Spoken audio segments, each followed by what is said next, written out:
Friends, ఈ వీడియోలో మనం అఖండ 2 అండ్ మనశంకర్ వరప్రసాద్ 2 సినిమాల బాక్స్ ఆఫీస్ రిజల్ట్ గురించి మాట్లాడుకుందాం. 2 సినిమాలకు దాదాపుగా ఒకే విధమైన రేటింగ్ వచ్చింది.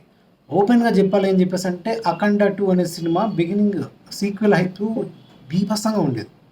వాస్తవంగా సినిమా హిందీలో కూడా చాలా బాగా ఆడిద్దనే అంచనాలు కూడా ఉండేవి.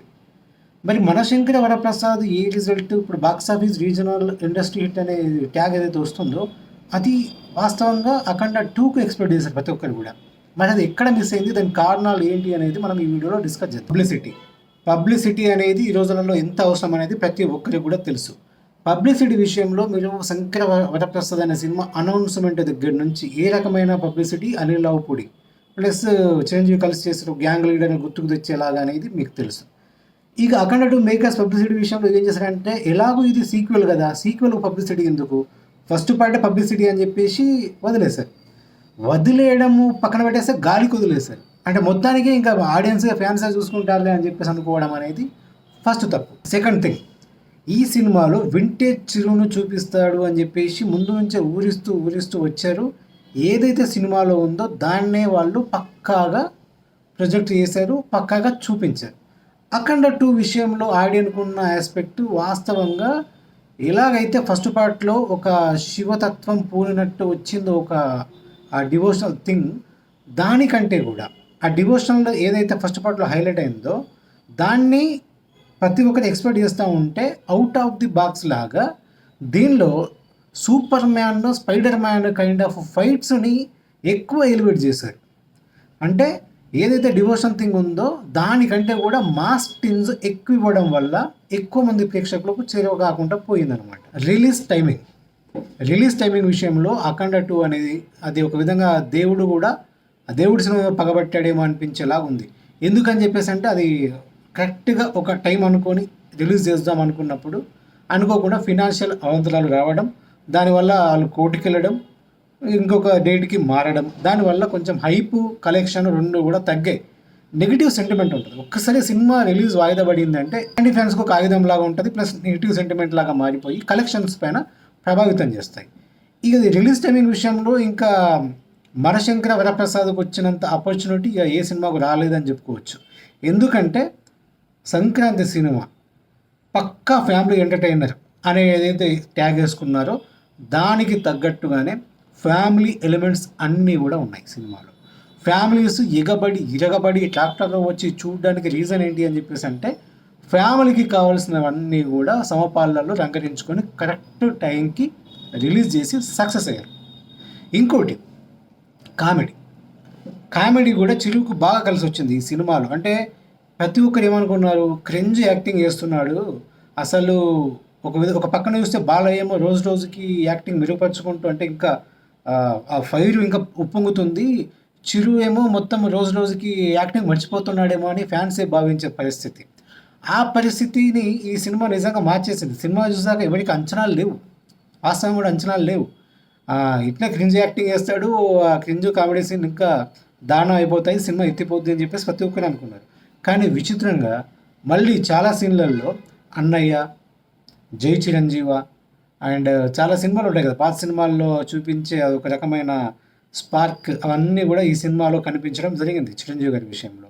ఆ కామెడీ, ఆ మేనరిజమ్స్ ఇవన్నీ కూడా చాలా ప్లస్ అయ్యాయి సినిమాకి. అలాగే హుక్ స్టెప్, అఖండ 2 విషయంలో పాటలు పెద్దగా అసలు ఒక్క పాట కూడా వైరల్ అవ్వలేదు. దీనిలో మీసాల పిల్ల ఎంత ట్రోల్ చేసినా సరే వైరల్ అయింది. ఎగబడి రీల్స్ చేస్తారు. శశిరేఖ అనే పాట లిటిల్ హార్ట్స్లో పాటతో ఆ పేరడి సాంగ్తో కంపేర్ చేసి ఎంత ట్రోల్ చేసినా కానీ విచిత్రంగా ట్రోల్స్ అనేది సినిమాకు మైలేజ్ని పెంచాయి. సో ఆ పాటలు కూడా బాగా రీచ్ అయ్యాయి. అండ్ హుక్ స్టెప్ ఇది అవుట్ ఆఫ్ ది బాక్స్. ఆ ట్రైలర్ వచ్చిన తర్వాత వాస్తవంగానే అందరికీ నమ్మకం పూర్తిగా పోయింది, చిరంజీవి సినిమా మ్యాక్సిమం ఆడదు, బిలో యావరేజ్ అని ఫిక్స్ అయిపోయాడు. ఇక హైప్ మెల్లమెల్లగా తగ్గుతుంది అనుకునే టైంలో ఒక బ్యాంగర్ లాగా వదిలేరు. అసలు నిజంగా సినిమా మీద ఉన్న అంచనాల్ని తలకిందులు చేసేసి మొత్తం పైకి తీసుకెళ్ళింది సినిమా. ఆ పాట హుక్ స్టెప్ అనే సాంగ్, మొత్తం ఆ స్టెప్స్ అవన్నీ కూడా చిరంజీవిని నిజంగానే చూడబోతున్నామేమో అనే ఫీలింగు.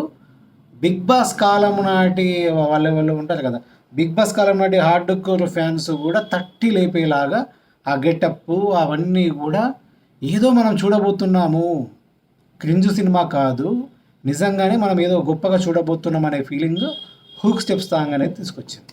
సో ఆ పాట తర్వాత సినిమా జాతకమే మారిపోయింది. సినిమా రిలీజ్ అయింది.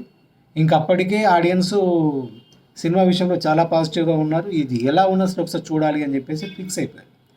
వీటన్నిటికంటే అదృష్టం ఏంటి అంటే, ఎన్నో అంచనాలతో వచ్చిన రాజాసాబ్ అనేది అసలు అంచనాలు ఏమాత్రం అందుకోకుండా బాక్స్ ఆఫీస్ దగ్గర బోల్తా పడడం వల్ల ఈ చిరంజీవి మనశంకర వరప్రసాద్ సినిమాకి ఎక్కడ లేని అడ్వాంటేజ్ వచ్చింది. ఒకవేళ రాజాసాబ్ హిట్ అయి ఉంటే ఖచ్చితంగా ఇంత కలెక్షన్ అయితే వచ్చేది కాదు. మీకు దాని గురించి తర్వాత మాట్లాడుకుందాం. కానీ ఇది ఈ విధంగా కూడా అదృష్టం కలిసి వచ్చింది. సో ఎన్ని అదృష్టాలు కలిసి వచ్చాయి. అఖండ 2కి రిలీజ్ అయిన తర్వాత వచ్చిన ట్రోల్స్ దాన్ని కరెక్ట్గా ఎంత డిఫెండ్ చేసినా సరే, యాంటీ ఫ్యాన్స్ చాలా ట్రోల్ చేశారు, ఫ్యాన్స్ చాలా డిఫెండ్ చేశారు. బట్ ఇక న్యూట్రల్ ఆడియన్ కూడా 2-3 రోజులు బాగానే ఉంది అని చెప్పేసి అనుకున్న తర్వాత వాళ్ళు కూడా నెగిటివిటీ వైపు మొగ్గడం వల్ల సినిమా బాగానే ఆడినా అనుకున్న స్థాయిని రీచ్కోలేదు. బట్ చిరంజీవి సినిమాకి మాత్రం రోజు రోజుకి ఫ్యామిలీ ఆదరణ పెరిగిపోయి సినిమా అనేది కన్స్టెంట్గా కలెక్షన్స్ని, పండగ advantage, boss vintage looks, mannerisms, వీటన్నిటికి తోడు అన్నీ కలిసి వచ్చాయి. యూత్ మాత్రమే థియేటర్కి వచ్చి, యూత్ మాత్రమే ఫ్యామిలీస్ అంటే ఒక సెక్టర్ ఫ్యామిలీస్ మాత్రమే వస్తాయనే మీమాంస డైలామా అని అసలు చిన్నపిల్లల నుంచి ముసలోళ్ళు కూడా 70+ వాళ్ళు కూడా థియేటర్లో కనిపించారు. ఓపెన్గా మాట్లాడుకోవాలి అంటే 7 years 3 years వాళ్ళ నుంచి 75-80 years బొమ్మల దాకా బాక్స్ ఆఫీస్ దగ్గర పుల్ చేయగలను. అంటే ఇది జస్ట్ 2.5-2.75 రేటింగ్ సినిమాని యునానిమస్గా అందరూ గొప్ప సినిమా అనుకున్నది కాదు.